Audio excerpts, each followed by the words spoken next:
Welcome to the Stubblefield Report. I'm Jomo Stubblefield. It is a cautionary tale of betrayal at its worst. A father entrusted with protecting his children, violating that trust by engaging in unspeakable acts of sexual violence against his own underage daughters. Tobiah Bowen, the then administrator of Redemption Hospital, was recently arrested and charged with rape of a 14-year-old child. That arrest ignited conversations about the prevalence of sexual assault in the Liberian community, which led to the recent demonstrations against rape on the streets of Monrovia. The arrest of Tobias Bowen also compelled his former girlfriend, Rudine Dennis, and his biological daughter with Rudine, Nikita Bowen, to speak out about years of sexual abuse at the hands of her father, Tobias. Abuse that started, she says, when she was barely out of her toddler years. But this is not a story about Tobias Bowen and his reported crimes against his children. It's about courage and the resilience of the human spirit, of how a brave and determined young woman decided to come forward and tell her story, where it could serve as an inspiration to other young girls finding themselves in similar situations. We want those that are raping our children, our grandchildren, to be prosecuted. A powerful statement against sexual violence by ordinary Liberians, taking to the streets, demanding action for harsher punishment for the perpetrators of rape and to designate crimes against humanity. All this in the wake of the recent arrest of the former Redemption Hospital boss, Tobias Bowen, who was arrested in July for the rape of a 14-year-old girl. According to people familiar with the case, this protest is a direct result of Bowen's sexual crimes against children going back years. Another friend of mine called me and said, "Have you researched Syracuse newspaper?"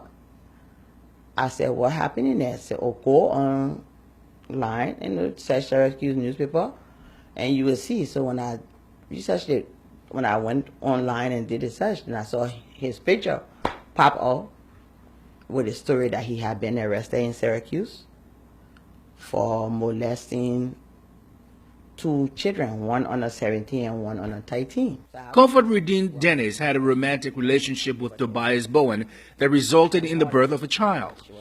Hearing the news that Bowen was arrested and charged with child sexual abuse was a surprise, but little did she know that surprise will turn into horror when she learned that one of the victims was the daughter she had with Bowen. I was shocked.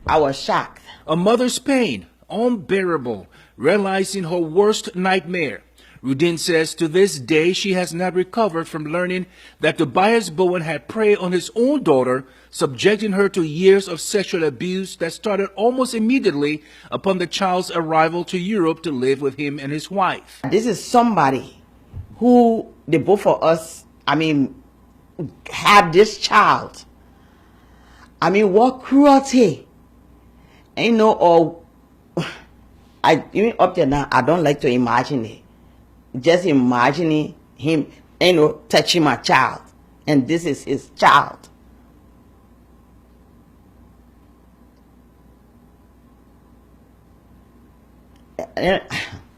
Rudine says because of the war in Liberia, sending her daughter to live with her father in Holland, where Tobias had settled, was a no-brainer.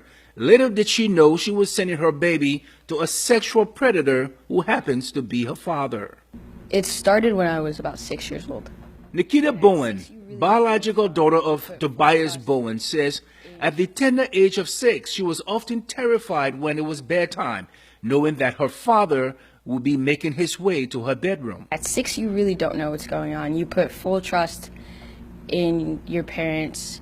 You don't necessarily think that they're going to betray you. But that's what happened for several years. The relationship my father and I had was not like a normal relationship between a daughter and a father. Unfortunately, it took about 11 years for me to become free. It took 11 years for me to not have to worry about being able to sleep fully throughout the night and be safe. So in short terms, I went through 11 years of abuse, and I don't want to carry this on with me anymore. And this is my closure. According to Nikita, the years went by slowly as her father continues his assault on her. It left her insecure and scared. His wife at the time worked the night shift as a nurse, giving him hours to prey on the child. About a dozen years later, Nikita, just a newly minted teenager, got the courage to stand up to her father. I was at the age of 14. 14 is a difficult age. You're starting to, I don't know, like boys, like girls. You're starting to become yourself. You're starting, you're going through puberty. You're doing all these changes. And I started to realize, like, this feels foreign. This doesn't feel right. I feel disgusting after this happens. And how am I supposed to have a boyfriend whilst this is happening? That was the exact thought in that moment that came to me that allowed me to realize that, hey, this isn't supposed to be happening. This is not what normal relationships are like. I actually sat my father down when I realized it, and he shrugged it off. Nikita says at 14 years old, she confronted her father and begged him to stop the abuse, hoping her plea would appeal to whatever decency he had left. But his response left her disappointed and hopeless. I sat this man across the table like an adult at 14 years old. And I said, I don't want to do this anymore. This isn't right. And this man had the audacity to tell me that I would be a prisoner for the rest of my life. Nikita says her father then turned his attention to his much younger daughter. He moved on when I became strong enough to say no, and he moved on to a 10-year-old. My younger sister at the time was only 10. She was a baby. She was the sweetest child, God-fearing at 10. She was in love with Jesus, and that's something I couldn't wrap my head around, is how such an innocent child could become not a victim, but become someone he targeted, someone that was his own child. Nikita says her father gave her tons of justification for his actions, suggesting that his sexual advances towards her was out of love. This one's a little tough for me to say, but he said that a girl's first love is their father. Now, watching a lot of my friends, I can see how that's true. But in my case, it wasn't true. Excuses like, no one will ever believe you anyway. Excuses like, I have to make you feel loved. I wasn't being loved. I was being harmed. That isn't love. Love is wrapping your arms around me and telling me that everything's going to be okay, not invading my personal, emotional, and physical space the way that he did. And I told myself I was going to be so strong today. I told myself I was not going to allow this man to take another tear out of my eyes. But it's not him I'm crying for. It's the fact that these young girls had to sit in the exact same position I sat in. And he throws them money. Like that is supposed to give back a virginity that you take. I was supposed to have that choice, sir. I was supposed to have that choice who I gave it to, whether it was wrong or not. I wasn't allowed to have that choice. He had molested her and told her that it was something that is common in Liberia. So I said, no, it's not. It's not a norm of the Liberian society, and it's not. Today, Nikita is a thriving, confident young woman. A far cry from where she was just a few years ago. She still struggles with what she endured, but she says she has come to terms with what happened to her and has a message for her father. You have taken 11 years of my childhood. It has taken me several years to fix what you have done wrong. But I am happy now. I am strong now. And you will never ever hurt me again.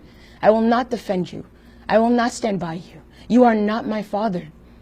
You are no one to me. I have disowned you just like you disowned your duty to be an actual real father, a real man. And because you've decided those choices, you're going to miss out on one of the greatest things that ever happened to you, which is me, Nikita Bowen, me. According to sources, Tobias Bowen has been relieved of his duties at Redemption Hospital, but people are asking, how can a fugitive from justice accused and convicted of crimes against children be in charge of a government hospital with unfettered access to children. Nikita says she refuses to be her father's legacy and vowed to dedicate her life to serving others who find themselves in similar situation. Now stay tuned, because part 2 of this story is forthcoming with the entire unedited interview with Nikita and Rudine, with excerpts not included in today's story. Thank you for joining us. We see you next time on the Stubblefield Report.